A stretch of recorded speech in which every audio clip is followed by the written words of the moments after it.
வணக்கம் மாணவ செல்வங்களே. இன்று 10ஆம் வகுப்பு கணிதம் புள்ளியியலும் நிகழ்த்தவும்ல பயிற்சி 8.3 14வது சம் பார்க்க போகிறோம். ஒரு விளையாட்டிற்கான நுழைவு கட்டணம் ரூபாய் 150. அந்த விளையாட்டில் ஒரு நாணயம் 3 முறை சுண்டப்படுகிறது. தனா ஒரு நுழைவுச் சீட்டு வாங்கினாள். அவ்விளையாட்டில் 1 அல்லது 2 தலைகள் விழுந்தால் அவள் செலுத்திய நுழைவு கட்டணம் திரும்ப கிடைத்துவிடும். அதாவது ஒரு தலை இல்லைனா 2 தலை விழுந்துச்சுன்னா 150 ரூபா திருப்பி கொடுத்துருவாங்களாம். அடுத்து 3 தலைகள் கிடைத்தால் அவளது நுழைவு கட்டணம் 2 மடங்காக கிடைக்கும். அது 3 தலை, அவங்க 3 தலை சாய்ஸ் கொடுக்குறாங்க. 3 தலை போட்டுட்டோம்னா இவ்வளோ கிடைச்சிடும். நம்மளுக்கு 2 மடங்காகும்னா இவ்வளோ 300 ரூபா கிடைச்சிருமோ. இல்லை என்றால் அவளுக்கு எந்த கட்டணமும் திரும்ப கிடைக்காது. நம்ம தலையே போடலன்னா ஒன்றுமே கிடைக்காது. அடுத்து இவ்வாறெனில் ஃபஸ்ட்டு என்ன கேட்டிருக்காங்க, 2 மடங்காக. ரெண்டாவது என்ன எப்படி சொன்னால் நுழைவு கட்டணம் திரும்ப பெறத்துக்கு என்ன பண்ணணும். அடுத்து நுழைவு கட்டணம் இழப்பதற்கு ஆகிய நிகழ்ச்சிகளுக்கான நிகழ்தகவுகளை காண்க. நுழைவு கட்டணம் கணக்கு 3 சீரான நாணயங்களான என்ன எழுதுவோம், S = HH, HT, TH, TT.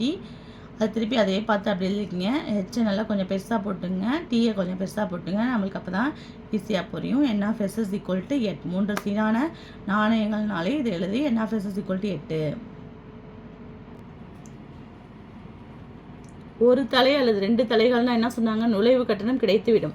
3 தலைகள்னால் நுழைவு கட்டணம் 2 மடங்காகவும் சொல்லியிருக்காங்க. அப்போ 0Hனா ஹெச்சே இல்லாமல் என்ன இருக்கும், TT இருக்குமா, அப்போ 1/8. ஒரு ஹெச்னா என்ன இருக்கும், ஒரு ஹெச்சை பாருங்க பார்ப்போம். ஒரு ஹெச் இதில் என்ன இருக்குது, 1 2 3, ஓகேவா. அப்போ 3/8. அடுத்தது 2H பாருங்கள், 1 2 3, ஓகேவா. அப்போ அதுக்கும் 3/8. 3Hக்கு பாருங்கள், 3H என்ன இருக்குது, 1/8, ஓகேவா. இப்போ அதுதான் எழுதியிருக்கேன். 0Hனா 1/8, 1Hனா 3/8, 2Hனா 3/8, 3Hனா 1/8. அவங்க என்ன கொஸ்டின் கேட்டிருந்தாங்க, 2 மடங்காக. 2 மடங்காகனா என்ன கிடைக்கும் நம்மளுக்கு, 3H கிடைக்கணுமா. 3Hக்கு ஆன்சர் என்ன பார்த்தோம், மேலே பாருங்கள் 1/8. அதை அப்படியே பார்த்து எழுதிருங்க. அதில் P of A = 1/8. அடுத்து நுழைவு கட்டணம் திரும்ப பெறத்துக்கு என்ன பண்ணணும்னு சொன்னாங்க, ஒரு தலை விழணும் இல்லைனா 2 தலை விழணும்.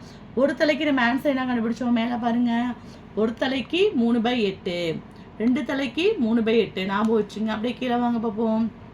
அப்போ 3/8 + 3/8 பகுதி சமமாக இருக்குது. அதனால தொகுதியை கூட்டலாம் கழிக்கலாம், எது பெரியது எது சிறியதுன்னு கண்டுபிடிக்கலாம். அதனால 6/8. அடுத்தது பாருங்கள், நுழைவு கட்டணத்தை இழப்பதற்குன்னு கேட்டிருக்காங்க பாருங்கள். நுழைவு கட்டணத்தை இப்போ இழப்பதற்குன்னா அவங்க தலையே போடலைன்னு அர்த்தம். அப்போ 0H தான். அப்போ 0Hனா P of C என்னன்னு கண்டுபிடிச்சோம், 1/8. அவ்வளோதாம்மா. Thank you students.